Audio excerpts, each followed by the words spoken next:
समर्थ रामदास स्वामींनी महाराष्ट्रात काही मंदिरांची स्थापना केली होती।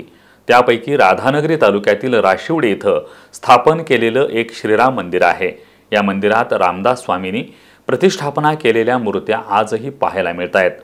उद्या अयोध्येत श्रीराम मंदिर लोकार्पण सोहळा होणार असून या निमित्तानं या मंदिरात विविध धार्मिक कार्यक्रमांचं आयोजन करण्यात आलंय।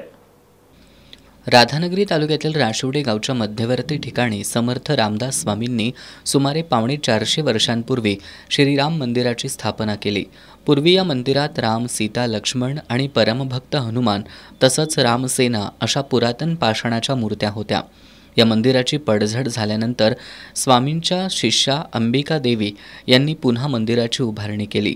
या मंदिराशेजारी आजही पुरातन रथाची चाकं पाहायला मिळतात।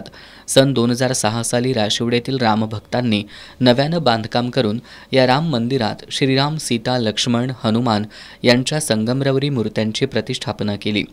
सध्या या मंदिरात संगमरवरी मूर्तीची प्रतिष्ठापना केली असली तरी समर्थ रामदास स्वामींनी प्रतिष्ठापना केलेल्या पुरातन मूर्ती आजही इथं पाहायला मिळतात। या सर्व देवी देवतांच्या मूर्तींचं पूजन नित्यनेमाने पुजारी जीवन गुरव, रमेश गुरव, बाळासाहेब परीट, गजानन कापसे, भिवा तापेकर हे करतायत। या मंदिरात रामनवमी, रामदास नवमी, गणेशोत्सव, दसरा यावेळी विविध धार्मिक कार्यक्रमांचं आयोजन करण्यात येतं। अयोध्येत उद्या श्रीराम मंदिराचा लोकार्पण सोहळा होणार आहे।